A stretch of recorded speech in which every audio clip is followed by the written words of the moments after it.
La opinión de Guadalupe Orona en Antorcha TV. Con el gusto de saludarlos y estar nuevamente hoy con ustedes, quiero compartirles que, como saben, una de las luchas importantes que da nuestra organización, que da el movimiento antorchista, es la lucha por la vivienda. Actualmente parece que vivimos una realidad de espanto. Todo nos cuesta, todo se cobra. Nos cuesta hoy mucho más que antes la salud. Se nos cobra la educación, se nos cobra todos los servicios prácticamente. Es decir, cada día se está privatizando más los servicios públicos en general y todo lo que la Constitución Política de los Estados Unidos Mexicanos dice que tenemos derecho. Dice que tenemos derecho a la salud, que tenemos derecho a la educación, que tenemos derecho a los servicios públicos, que tenemos derecho a una vivienda digna. Pero a la hora de querer ejecutar y que nosotros mismos, nuestras familias, puedan contar con esos derechos, se vuelven prácticamente agua. Son, la mayoría de ellos, solamente letras muertas, solamente están escritas, pero en los hechos no lo podemos concretar, no los podemos hacer realidad. Y cuando uno va a las instancias de gobierno a decirle, oye, mira, aquí dice que tengo derecho a la salud y hoy tanto me cuesta este medicamento, o bien, mira, mis hijos están enfermos, o mi esposa o mi esposo tienen cáncer, necesitan el medicamento, ¿no? Pues si lo necesitas, cómpralo. Si no te gusta la atención que hay en el hospital público, vete al privado. Es decir, esa tendencia de ir privatizando todo es una tendencia no solamente de un estado, en un municipio, etcétera. Es una tendencia en todo el país y en todo el mundo. Es una tendencia de ir priorizando la utilidad y la ganancia para los grandes capitales, los dueños de farmacias, de hospitales, de escuelas privadas, etc. Y uno de esos derechos que hemos tenido los mexicanos y que ha sido hasta hoy letra muerta es precisamente el derecho a la vivienda. ¿Quieres casa? Cómprala. ¿Quieres mejores condiciones de casa más grande, suficiente para toda tu familia? Constrúyela. Es decir, no hay un mecanismo para que las familias mexicanas tengan ese derecho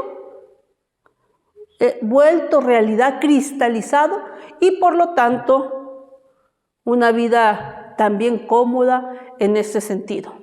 Por eso decía yo al principio que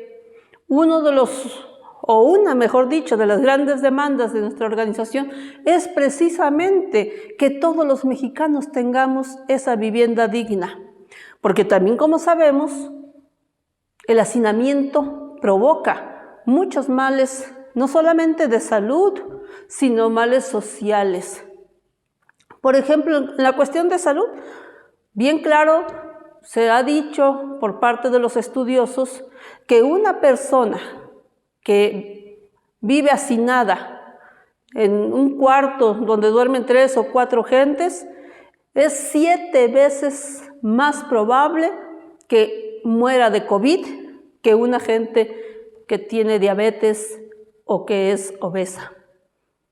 Sí, el hacinamiento provoca muchos males en la salud, respiratorios y demás, y también provoca males sociales precisamente por conjuntar diferentes sexos y edades en una misma habitación.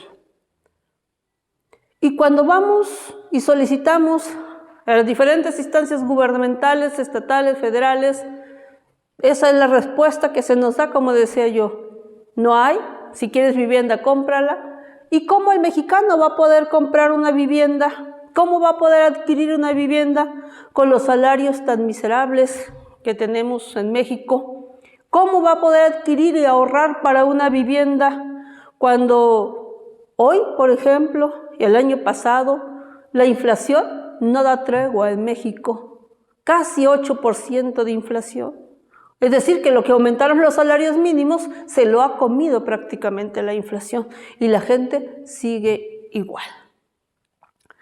En México, nos dice el INEGI, hay 35.2 millones de viviendas habitadas, pero en alrededor de 780,000 de esas viviendas viven 2 o más familias, es decir, hay hacinamiento. Y de los 36.2 millones de hogares que tenemos en México, 8.2 millones de esos hogares necesitan una vivienda propia. Y una paradoja, una verdadera contradicción.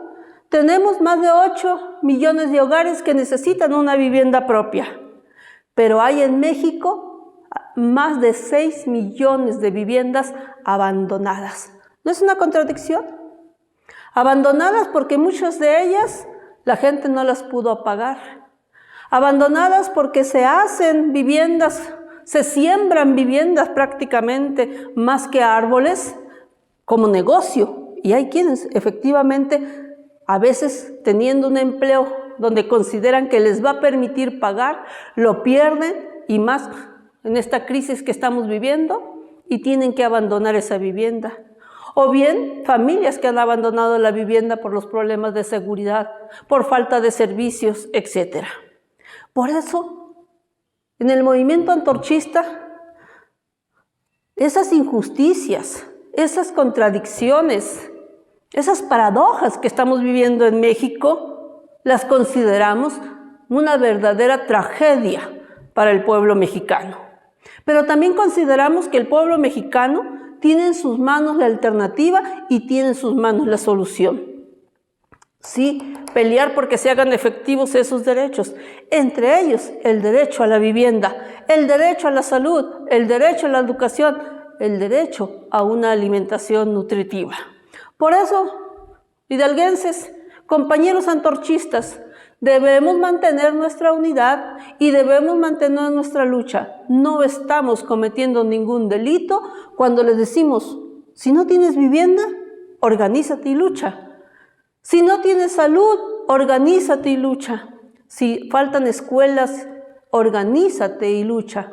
Estamos luchando por nuestros derechos, estamos luchando por una vida saludable para nuestros hijos, y hoy te invitamos a que te sumes a los grupos de solicitantes de vivienda en todo el país y en todo Hidalgo, porque la vivienda es un derecho que está estipulado en nuestra Constitución. Vamos entre todos haciéndolo realidad. Vamos peleando por esa vivienda, y que las viviendas que están desocupadas, el gobierno vea cómo se las asigna a la población que no tiene casa, que no tiene un hogar propio, que el gobierno vea que es una verdadera tragedia que haya casas abandonadas y por otro lado millones de familias necesitando un hogar. Hagámoslo, es posible, y Antorcha lo ha demostrado en Hidalgo, porque hoy, gracias a esa lucha y gracias al movimiento antorchista y al esfuerzo y al trabajo de todos ustedes, hemos logrado que miles de hidalguenses tengan una casa propia, tengan un hogar seguro, y lo seguiremos haciendo por aquellos que hoy siguen sin casa, por todos los habitantes del país. Nos vemos en la próxima ocasión y esperemos que sumemos esfuerzos para una vida mejor.